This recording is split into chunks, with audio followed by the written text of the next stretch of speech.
Akala ko nagtampo na 'tong mga crayfish natin dahil halos 5 araw na kaming hindi nagkikita.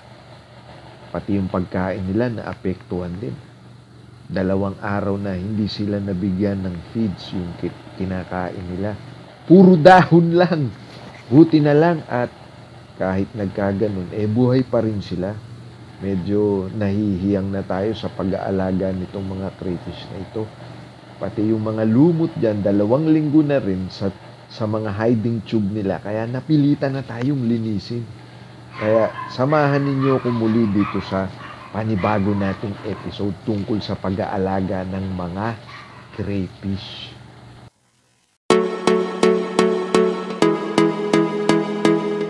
Welcome back mga Lodi at mga tropa dito sa ating channel. Hindi muna ibon ang ating i-content ngayon, crayfish pa rin.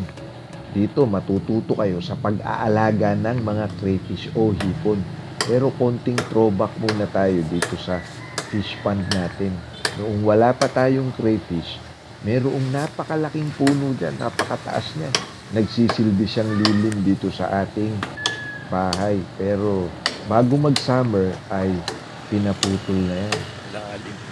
Pinahirapan din tayo ng puno na yan noong nariyan pa yan dahil ilang inakay din ang nawala sa atin dahil sa puno na yan, hindi makadapo. Naiilang dyan, napakataas nga nung inakyat nito ni Manong. Matayog ang kanyang inakyat para maputo lang yung puno na yan. Kaya sa mga tropang gulong dyan, yung mga nagkakalapate, konting panahon na lang, magbabalik tayo dyan, wala na yung puno na yan. Eto mga Lods, nung umuwi ako, katulad nga nung nasa intro natin, sabi ko sa inyo ay halos 5 araw kaming hindi nagpangitan itong fish pond natin. Nag-aalala talaga ako dito dahil sa alam ko ganito mangyayari. Tumaas na yung water level dito sa fish pond natin. Ito kasing fish pond natin ay naka-design ito para sa mga tilapia. Kaya medyo mataas siya. Yung spill level niya, pagka na bumuhos ang ulan, medyo malalim pa. Kapag ka na dumami ang tubig dito at napuno ng tubig ulan, pwede kasing tumaas ang pH level. Kaya nung nangyari sa iba nating mga kaibigan na nag-aalaga nitong mga crayfish na namatay yung mga crayfish nila dahil sa tubig ulan. Ayan no, ayan pa yung tubo na yan. Na pagka na umabot na dyan yung tubig, saka pa lang siya magde-drain. Pero mataas-taas pa nga dito naman sa pagke-crayfish, hindi naman kataasan ng tubig ang kailangan. At eto rin ipinakikita ko sa inyo, itong mga talbos ng, ano ba, kangkong pala yan, talbos ng kamote tuloy, anak ng kamote. Yung araw-araw na ulan, nagdudulot din ng pinsala dito sa mga lettuce natin. Dahil sa sobrang lakas ng buhos at lalo na yung natututukan ng bagsak mula sa mga payong na nariyan sa ibabaw natin, natutumba yung mga lettuce natin. Pero buti na lang at matibay-tibay yung iba at nabubuhay pa rin sila. Umorder na pala tayo ng trapal sa Shopee. Hihintay na lang natin yung pagdating nun. At ikakabit na natin para wag na tayong mag-alala sa pinsalang idudulot ng ulan. Pati itong mga lettuce natin na napakabagal lumaki. Pero hindi naman siya pumapait katulad nitong talbos ng kamote na kinain din natin, inulam natin yan. A few moments later. Ito yung halimbawa nung sinasabi ko sa inyo na ulan, yung nababagsakan ng tubig na yan, halos mamatay na talaga yung mga lettuce dahil sa laki ng patak na mula dyan sa butas ng mga payong na nilagay natin. Nahuhukay kasi yung mga buhangin at natutumba yung puno hanggang sa wala na, hindi na sila makarecover o makabangon. Kung kailan wala pa tayong trapal, tsaka siya patak ng patak, talaga nga naman. Hindi lang kasi hipon ng concern natin dito, yung mga halaman din. At pare-pareho naman silang may pakinabang. Ito, mga Lods, tingnan ninyo kung gaano kalakas na yung ulan. At halos tumaas na talaga yung tubig dito sa fish pond dati. Wala tayong magawa, kundi panoorin lang ito. Pero noon naman kasi mga goldfish ko matitibay yun. Katulad nga nung sabi ko sa inyo na napakarami nun. Tingnan nyo na lang sa mga content ko dun sa YouTube channel natin. Napakarami nila. Walang pakialam. Dumami o kumonti ang tubig, buhay pa rin sila, matitibay. Pero dito kasi sa crayfish, hindi pa natin sila kabisado.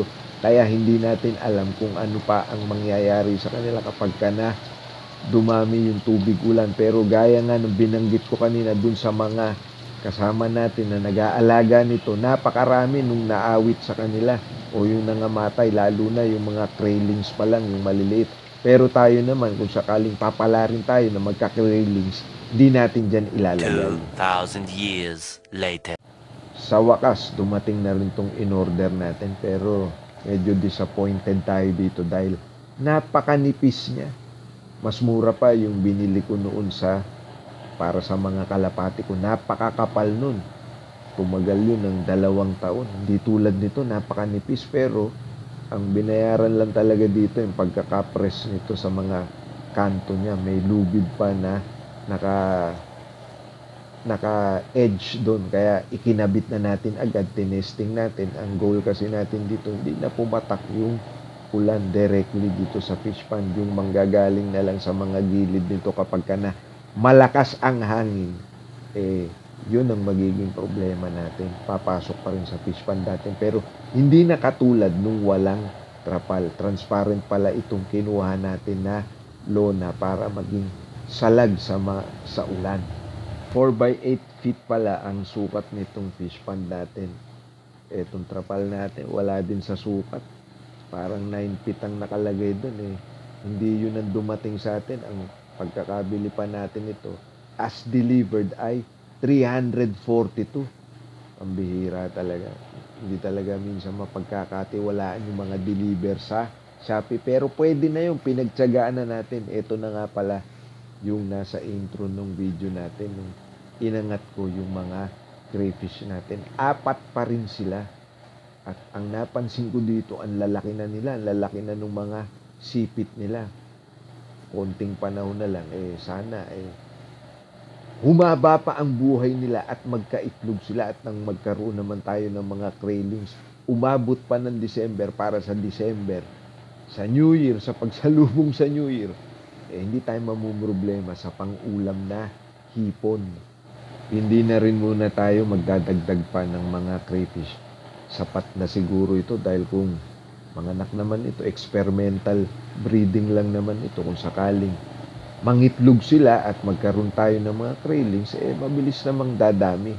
Minamaster pa natin yung behavior nitong mga hipon natin. Australian Red Claw Crayfish nga pala ito para dun sa mga bago pa lang sa channel na ito at gusto rin na mag-alaga nito. Sa 2 buwan na natin na pag-aalaga nito, almost 2 months na pala, hindi nga talaga sila maselan. Kaya lang yung iba na namamatayan ng crayfish pagka nag-aaway sila, kulang sa hiding tubes. Pagka nag-molt kasi sila, malambot yung mga balat nila. Pwede silang makain ng kapwa nila. At yung napansin ko rin sa iba na kapag na umuulan, yun nga, na yung mga nasa outdoor yung mga ponds nila, yun nga, nagbabago yung pH level at namamatayan ng crayfish. Sana ay wag mangyari sa atin yun.